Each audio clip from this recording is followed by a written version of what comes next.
It was a typical sunny day in Hollywood, but on the set of Loving You, everything felt different. Elvis Presley, the man who had set the world on fire with his music, was about to change his image. His hair, once a wild, greasy mane, was now jet black and neatly styled. The transformation was shocking, but it was just the beginning of a new chapter in his life. Elvis was still the same rebel at heart, but now he was a movie star. The film Loving You was about a boy who becomes a rock and roll sensation, and Elvis was living that story. Elizabeth Scott played his manager, a cool and confident woman who knew how to handle the music business. Wendell Corey, her husband in the film, was a cynical but funny guy who provided some much-needed comic relief. But the real surprise was the love interest, a beautiful and innocent 18-year-old named Dolores Hart. She was making her first movie, and every time Elvis sang on set, she would watch with wide-eyed wonder. No one could have predicted that a few years later, Dolores would give up Hollywood and become a nun in an enclosed convent. It was a shocking turn of events, and Elvis, despite his deep faith, was taken aback when he heard the news. Off the set, things were just as complicated. Elvis was a young, single guy in Hollywood, and he wanted to enjoy himself. His bandmates, Scotty, Bill, and Jay, were older and married, but Elvis had a different kind of life. He was a magnet for attention, and girls were always around. However, he felt like an outsider. The young actors in Los Angeles, guys like Dennis Hopper and Sal Mineo, seemed more interested in his fame than in him as a person.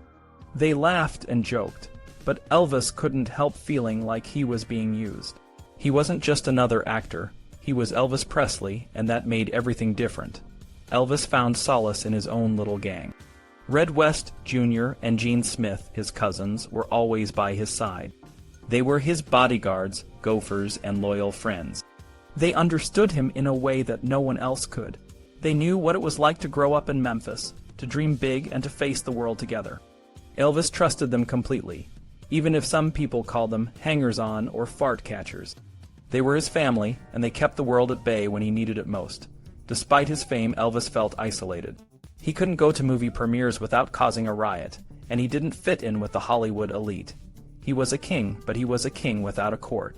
The only people who truly understood him were his parents, Vernon and Gladys. They had always been there for him, and they would always be his rock. After wrapping up Loving You, Elvis took a break from the chaos of Hollywood and drove his parents out to a place that would change their lives forever. It was called Graceland, and it was a grand old house just outside Memphis. The moment Elvis saw it, he knew it was perfect. It was a place where he could be himself, away from the prying eyes of the world. He put down a deposit and bought it for $102,500, a small fortune at the time. Graceland would become his sanctuary, his kingdom, and his home. Elvis poured his heart and soul into renovating Graceland. He wanted it to be a place where he could be comfortable and where his family and friends could feel at home. He had a pool built, even though he didn't like swimming, and a soda fountain installed in the basement. He painted his bedroom a deep midnight blue and had a massive bed custom made. The house was a reflection of his personality, bold, vibrant, and a little bit wild. But Graceland wasn't just a home. It was a statement. Elvis was rich, he was famous, and he was going to live life on his own terms. He didn't care what people said about his taste or his style. He was going to be himself, and that meant being flashy and unapologetic. He would wear a gold suit on stage, drive a gold Cadillac, and live in a house that sparkled like a jewel. He was the king of rock and roll, and he was going to rule his domain with style and grace. As Elvis stood in the driveway of Graceland, he felt a sense of peace that he hadn't felt in a long time. He was home, and he was ready for whatever came next. The future was uncertain, but one thing was clear. Elvis Presley was just getting started. Elvis and the band were recording a Christmas album, but things weren't as merry as they seemed. The Colonel, Elvis's manager, was upset because some songwriters, like Leiber and Stoller, had approached Elvis directly instead of going through him. The Colonel explained to Elvis that this meant they were losing out on money from the song's publishing rights. Elvis didn't really care, but the Colonel made him feel ungrateful and pressured him to leave the business side to him. Off camera, things weren't smooth either. Elvis was making millions, but his band, Scotty, Bill, and J, weren't earning as much. Bill, the bass player, was having trouble playing the new Fender electric bass guitar. When Bill couldn't play the intro to Baby I Don't Care, Elvis took the guitar and played it himself. This made Bill feel embarrassed and Scotty unhappy. The band, who used to be close friends, now stayed in a different hotel from Elvis in Los Angeles. There were issues with the backup singers, the Jordanaires too. Elvis found out they had sung with Tab Hunter on a hit song that had pushed one of Elvis's songs off the charts. Elvis got jealous and accused them of disloyalty. He apologized the next day, but the tension was still there. Elvis moved into his new mansion, Graceland, in Memphis.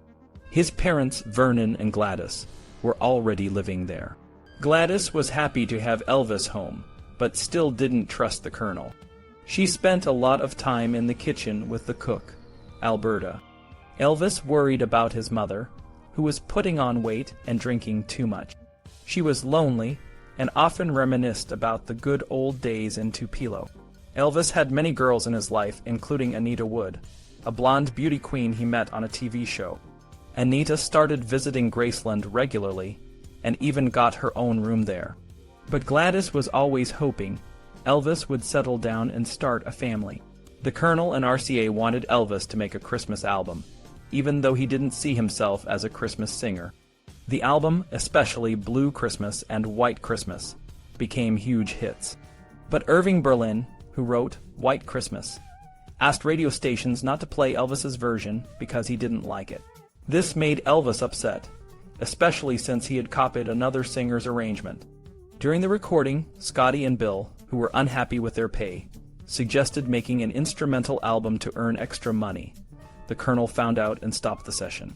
Scotty and Bill quit and wrote a letter of resignation. Elvis tried to make amends, but the Colonel advised him to write an open letter in the newspaper, wishing them good luck but saying it was too late to work things out. Elvis felt terrible about the whole situation. He missed his friends and the security they provided. He promised to play a benefit concert in Tupelo, but had to hire new musicians. The show went well, but it wasn't the same without Scotty and Bill. A week later, Elvis asked them to come back for some shows, and they agreed. They drove to California together, trying to act like nothing had happened. As they drove, they listened to the radio. Elvis heard new songs by artists like the Everly Brothers, Buddy Holly, and Jerry Lee Lewis. He wondered if anyone would miss him when he was drafted into the military. This insecurity stayed with him for the next 2 years. Elvis was worried about more than just being forgotten when he joined the army. He was also worried about his voice. He knew that singing needed regular practice, just like any other muscle in the body. How could he keep his singing voice in shape while he was a soldier? What if he came back and couldn't sing as well as before? Would he sound different after 2 years? He remembered how football players and tennis stars struggled to return to their top form after taking time off. It made him nervous. By the time Elvis and his band reached the Pan Pacific Auditorium in Los Angeles, he was a bundle of nerves. He knew that famous Hollywood stars and important people would be there, and he was determined to show them the real Elvis Presley, not the lump of lard some critics had called him. He went all out on stage, moving and dancing like never before. He wore his flashy gold jacket and thrashed around the stage, even jumping onto the big stuffed dog that RCA always put there. Some critics later said he looked like he was pretending to hump the dog, but Elvis said that wasn't true. He was just trying to connect with the audience. Bing Crosby had always been kind to Elvis, but Frank Sinatra had a different opinion. Sinatra had called rock and roll rancid smelling and cretinous, and Elvis had heard these words so many times that he almost knew them by heart. Sinatra's harsh words really bothered Elvis, but he tried to stay calm when talking to reporters. He respected Sinatra as a performer, but thought he was wrong about rock and roll. Elvis pointed out that every generation had its own music, and rock and roll didn't encourage the kind of dancing that Sinatra's era did. Despite what he said, Elvis knew that people would have their own opinions. He often told himself, "There are going to be people who like you, and people who don't like you. You can't please everybody." Some people hated Jesus, and he was the perfect man. So he went back on stage and did his act, even though the Los Angeles Police Department Vice Squad filmed him and warned the colonel that Elvis would have to clean up his show or face jail. But Elvis knew they didn't really mean it. He was Elvis Presley after all. After a movie project fell through, Elvis spent the last weeks of 1957 at home at Graceland. He took care of the house and hung out with his friends. He couldn't go to the movies like a normal person, so he rented the Memphian Theater and invited his friends to watch films with him. Sometimes they would stay up all night, watching 3 movies in a row. Other times, he would take over the fairground and let everyone have free rides.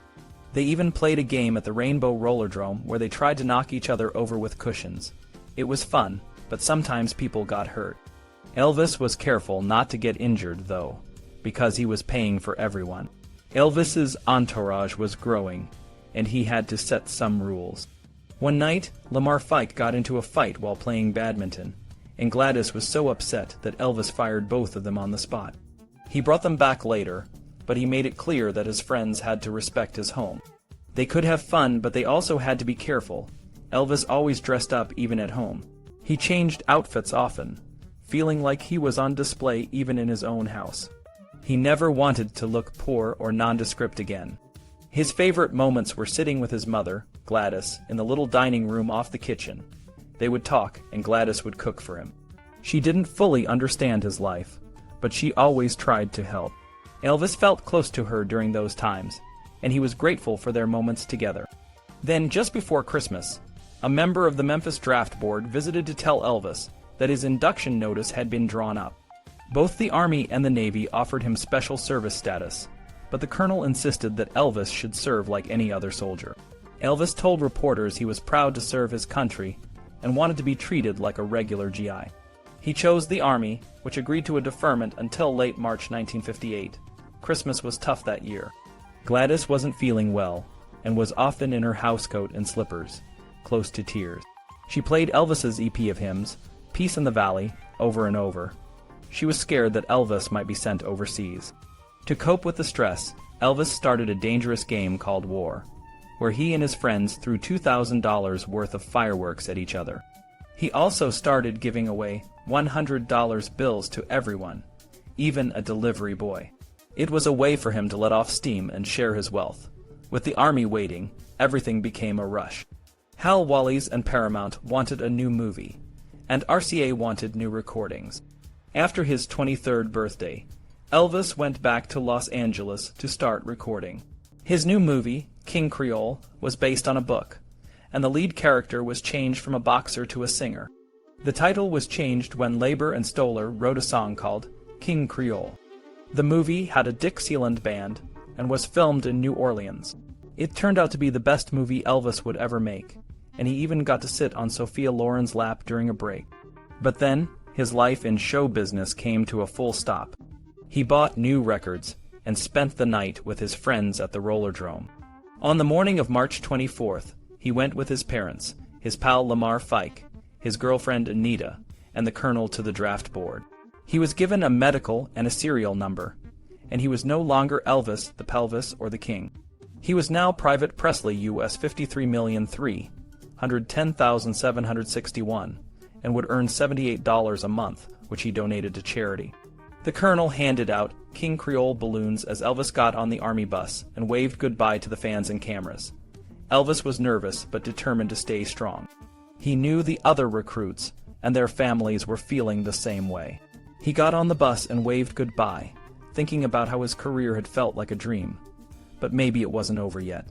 He still had to go through blood tests, the loyalty oath, and medical exams. Then he was put in charge of his fellow recruits, as they were driven to Fort Chaffee, Arkansas. The next day, he had vaccinations and intelligence tests, but he didn't qualify for officer training. He joked, "I never was very good at arithmetic." The moment everyone had been waiting for arrived. The Army allowed newsreel cameras to film Elvis getting his hair cut. "Hair today, gone tomorrow," he said as his famous sideburns and hair fell onto the gown. But to everyone's surprise, Elvis looked just as handsome with his hair cut short. He looked slightly smaller, though, without the lifts in his boots. The whole time, the colonel stood smiling, and at the end, a press conference was held for the most famous private soldier in the world.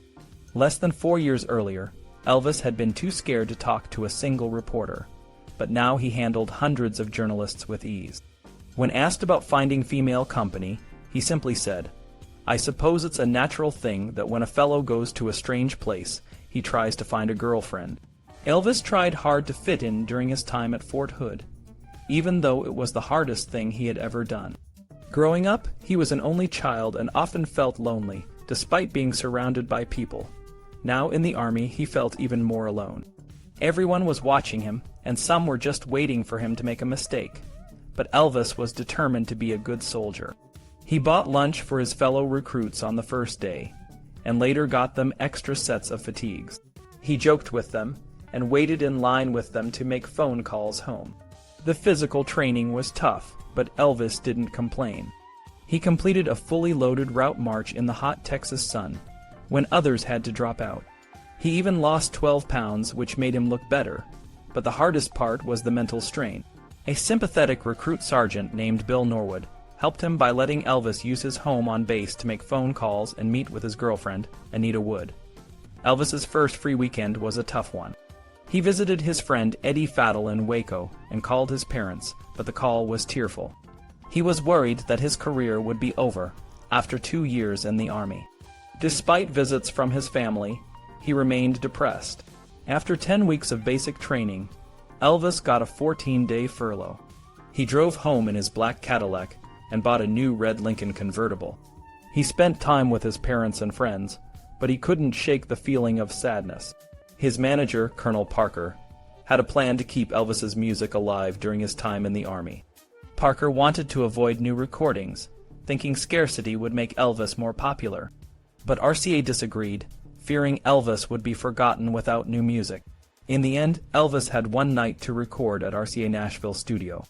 Wearing his Army uniform, he recorded 5 hit singles, including A Fool Such As I and A Big Hunk O' Love. Elvis was proud of his recordings, but Parker grumbled, thinking the other musicians were overshadowing Elvis's voice. Elvis didn't agree. He liked his voice to be part of the band. After the recording session, Elvis returned to Fort Hood for advanced tank driving lessons. He also rented a house in Killeen, Texas, with his family. Then in August, Elvis's mother, Gladys, became very ill. He flew to Memphis to be with her, but she passed away. Elvis was devastated. He and his father, Vernon, cried together outside Graceland, and Elvis couldn't control his emotions. He talked to his mother's body, baby-talking her and adjusting her hair. When the colonel arrived, he tried to clear the house, but Elvis refused, saying his friends were welcome.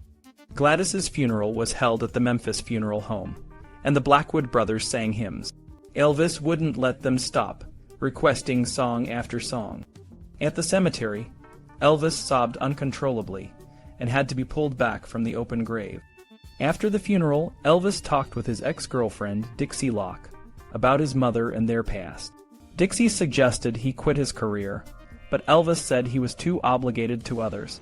From that moment on, Elvis rarely spent time alone, always surrounded by friends and employees. Elvis and Vernon didn't allow an autopsy for Gladys, but everyone believed she died from a heart attack caused by cirrhosis of the liver. She was only 44. For 23 years, she lived for her son, pushing him to stay in school, encouraging his singing, and welcoming his fans. She never asked for anything for herself. Her simple pleasures came from being a poor, country-born Mississippi wife and mother, but she was also smart. She never trusted Colonel Tom Parker and worried that Elvis had sold his talents to a man who only cared about money. Now, without her voice of reason, Elvis would have to face his manager's plans alone. Gladys's gravestone had a simple inscription: "She was the sunshine of our home." This was a reference to the song she used to sing to Elvis when he was little. "You are my sunshine, my only sunshine. You make me happy when skies are gray." The song ended with, "Please don't take my sunshine away." Before he went back to Fort Hood, Elvis asked that nothing in the house be moved from where it was when Gladys died. Vernon, Grandma, and Lamar went back to their house in Killeen to be near him. His cousins Junior and Jean, along with Eddie Faddle and Red West, were also there. Red's father had just passed away, and Elvis had attended that funeral too. Off duty in Killeen, surrounded by friends and Anita, Elvis was subdued, and they would sing gospel hymns late into the night. 5 weeks after his mother's death, Elvis and his unit took a train to New York, where they would board a ship for West Germany to replace the 3rd Armored Division. 1,000 young soldiers were leaving, but only one got a press conference. At the quayside in Brooklyn, RCA executives, the Aberbach brothers, and Colonel Parker lined up with Army officers and newsreel cameramen. Over 100 reporters covered the farewell. At first, Elvis was his usual respectful, jokey self with the press. But when a reporter asked if he would sell Graceland, he replied, "No, sir, because that was my mother's home." When asked if he wanted to say more about his mother, Elvis opened up. "Sure, I was an only child, so we might have been closer than most. Everyone loves their mother, but I was always close to mine. Losing her was more than just losing a mother. It was losing a friend and a companion. I could wake her up anytime if I was worried, and she'd always try to help. I used to get angry at her when I was younger, but later I realized she was just trying to protect me. I'm glad she was strict with me." He then sent a message to his fans and walked up and down the gangplank for the photographers before boarding the USS General George M. Randall and setting sail for Europe. In West Germany, Elvis's 17 months felt like a banishment from the world he knew. It was the height of the Cold War, and the U.S. Army's role was serious. Elvis believed in America and was proud to serve, but he also felt out of place. He grumbled privately, saying, "I gotta act like one of the guys, but it ain't easy being one of the guys. I ain't never been one of the guys, and I never will be." Despite his complaints, this break from show business was a much-needed rest. Since 1955, his workload had been overwhelming. Now, he could step off the conveyor belt of fame and let the Army handle the big decisions. He wanted the folks back home to think well of him, so he did his best to be a good soldier. However, he wasn't treated like an ordinary soldier. He lived off base with his dependents' daddy, Grandma, Lamar, and Red. They rented a large house in Bad Nauheim, and soon the usual party started, with German girls and new Army friends. 2 of his best friends in the Army were Joe Esposito and Charlie Hodge. Charlie, a former gospel singer, became Elvis's unofficial voice coach, teaching him breathing techniques and helping him develop his range. Elvis thought being in Germany would mean fewer fans, but German fans quickly found out where he was and surrounded him. He put up a sign outside his house saying autographs would be signed between 7:30 and 8 every evening. Lamar and Red often had to sign autographs for him when he was too tired. Elvis didn't explore Germany much. Instead, he focused on singing, playing the piano, and listening to new records. He even hired a piano and bought a tape recorder. He tried out different songs, preparing for his return to the studio. The Colonel kept sending reports to keep Elvis's name in the public eye. Elvis wrote letters to Anita, promising to marry her if she stayed clean and wholesome. But he also had a German girl, friend named Elizabeth Stefaniak, who looked like Bridget Bardot. She became his secretary, handling fan mail, and they kissed and petted. But he avoided full sex to prevent pregnancy. Elvis was possessive and didn't allow her to date others, even though he saw other girls. Vernon, now a widower, started an affair with Dee Stanley, an attractive blonde with 3 young sons. This upset Elvis, who would play the piano to drown out the noise from Vernon's bedroom. Relations between father and son soured, and Vernon was sent back to Graceland for a while. Elvis couldn't go to bars to meet girls, so they were brought to him. One of the prettiest was a 14-year-old named Priscilla Beaulieu, the daughter of an Army captain. Elvis had always been drawn to young, innocent girls, and Priscilla was no exception. Elvis met Priscilla when he was stationed in Germany. She was just a teenager, but she wasn't like the other girls. Most of them were shy around him, but Priscilla wasn't. She was confident and beautiful, and she caught Elvis's attention right away. One day, a soldier named Curry Grant brought her to meet Elvis at his house. She was wearing a blue and white sailor dress and white socks, and Elvis was smitten. They spent time together, and he even played the piano for her. Priscilla's parents were initially worried about her seeing Elvis, but he reassured them by visiting their home and promising to take care of her. He was so sincere that they eventually trusted him. Over the next 7 months, Priscilla would visit Elvis regularly. He was captivated by her and thought she was perfect. He even gave her amphetamines to stay awake at school, though she later said she didn't take them at the time. Elvis, however, was a frequent user of amphetamines, which he got from the army and from other sources. He believed they gave him energy and had no side effects, but they would later contribute to his volatile behavior. During his time in Germany, Elvis didn't travel much, but he did take 2 trips to Paris. He visited famous nightclubs like the Moulin Rouge and the Folies Bergère, and even played a prank on his friend Lamar by having some strippers walk around naked in their hotel room. On another trip, he watched a karate exhibition and became interested in the martial art. He also saw a performance by the Golden Gate Quartet and spent the evening singing spirituals with them, which he loved. Elvis's time in the army changed him. When he returned to the United States, he was more mature, but also more impatient and sometimes arrogant. He arrived at McGuire Air Force Base, and the press was there to greet him. He was a model of grace, but he downplayed his relationship with Priscilla, saying it wasn't a big romance. However, he hadn't forgotten about her, and even tried to bring his secretary, Elizabeth Stefaniak, back to Memphis. He also had her smuggle a jar of dexedrine for him. Elizabeth, however, was already seeing someone else, Rex Mansfield, who was also Elvis's friend. When Elvis found out, he was angry and cut ties with both of them.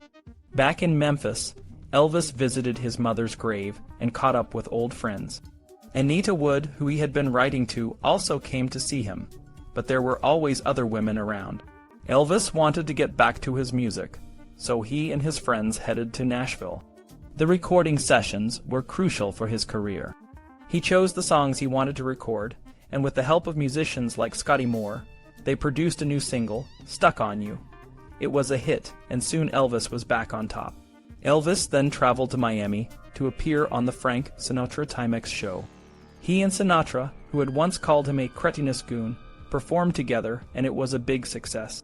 The show helped Elvis reconnect with his fans, and he was back in the spotlight. After the TV appearance, he returned to Nashville for more recording sessions. They produced more hits, including It's Now or Never and Are You Lonesome Tonight? These songs were some of his best, and they showed how his voice had matured and improved. Elvis's time in the army had changed him, but his passion for music and his ability to connect with his fans remained strong. He was back, and he was better than ever.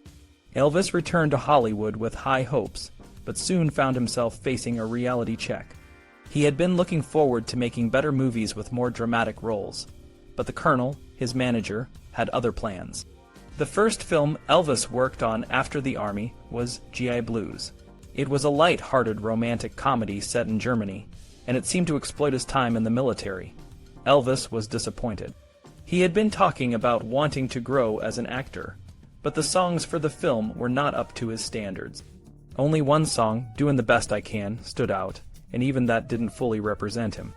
Elvis shared his frustrations with Priscilla over long-distance calls. He told her that the Colonel had locked him into this project, and there was nothing he could do. The Colonel had a deal with the Aberbach brothers, who controlled the music publishing rights. This meant that Elvis would often have to sing songs that the Aberbachs published, even if they weren't the best quality. There were rumors that the Colonel had turned down the role of Tony in West Side Story for Elvis. The part would have been a perfect opportunity for him to show his range as an actor and sing incredible songs. But the Colonel, it was said, didn't want Elvis in a movie about street gangs and knife fights. The real reason might have been that the Aberbachs didn't control the songs in West Side Story, so they wouldn't make as much money. Elvis tried to make the best of G.I. Blues, but his attitude sometimes didn't help. He partied with girls, stayed out late, and even took amphetamines to keep up with the schedule. When he wasn't filming, he and his friends played games at the Beverly Wilshire Hotel, acting more like a group of teenagers than serious actors. Despite his complaints, G.I. Blues became a huge hit. The movie and its soundtrack album sold millions of copies, but Elvis wasn't satisfied. He wanted more from his career. His next film, Flaming Star, was a more serious Western. He took the role seriously, even taking writing lessons and trying brown contact lenses to look more like his character. But the movie had issues too. The songs were added to the film, even though they didn't fit the story. Elvis felt the songs distracted from the movie's dramatic potential. Flaming Star didn't do as well as GI Blues, and Elvis was disappointed. He knew he had missed an opportunity to show his acting skills. But the success of GI Blues and It's Now or Never, his biggest hit ever, overshadowed his disappointment. Elvis's personal life was also changing. His father, Vernon, got married again, which was hard for Elvis. He had lost his mother, Gladys, just 2 years earlier, and he was protective of Graceland. He gave his stepmother, Dee, a not-so-subtle warning, saying, "She seems pretty nice, but I only had one mother, and that's it. As long as she understands that, there won't be any trouble." Despite his feelings, he welcomed Dee's sons and showered them with gifts. To honor his mother's memory, Elvis recorded a gospel album in Nashville. He had promised her that he would do this, and he was committed to it. The session was intense, and he sang with a passion that came from his deep faith. Gospel music was important to him, and he saw no conflict between his rock and roll fame and his religious beliefs. "Rock and roll is basically just gospel music," he often said. Elvis's personality was a mix of contradictions.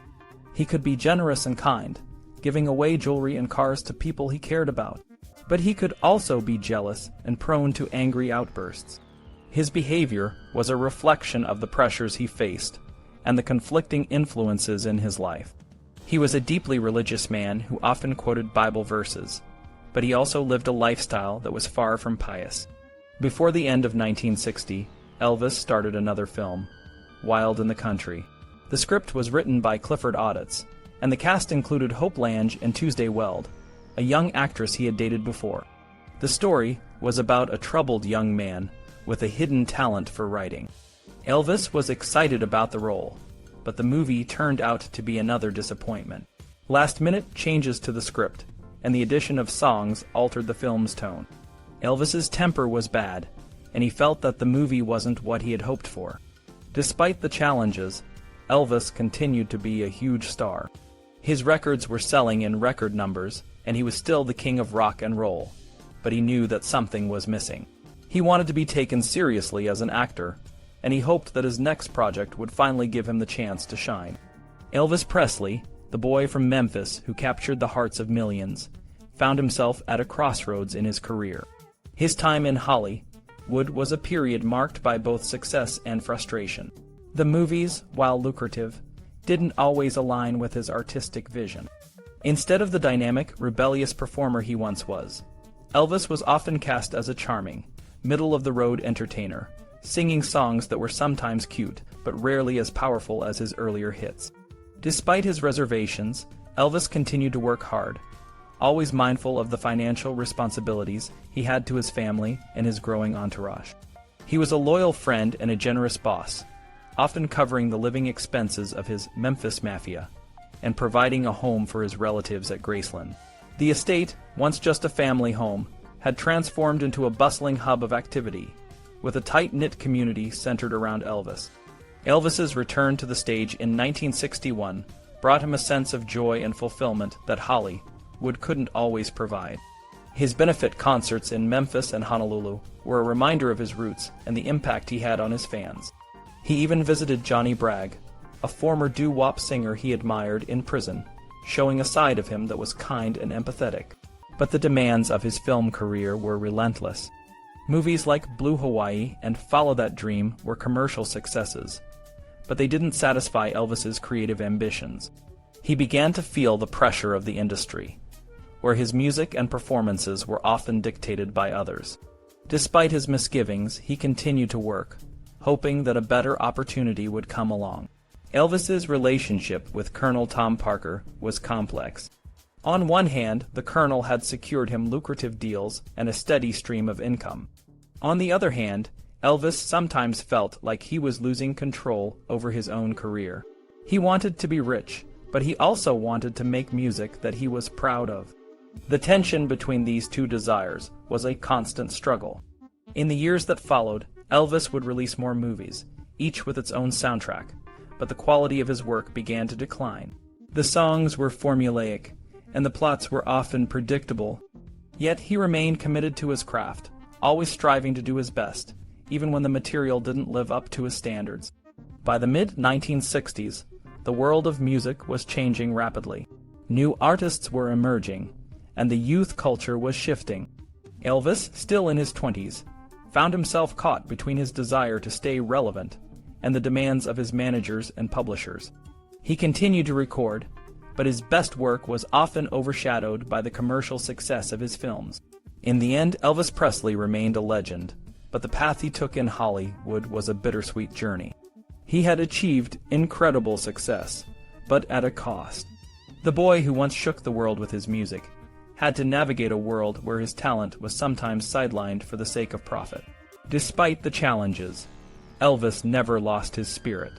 He continued to perform, to create, and to be the person he wanted to be, even when the world around him tried to mold him into something else.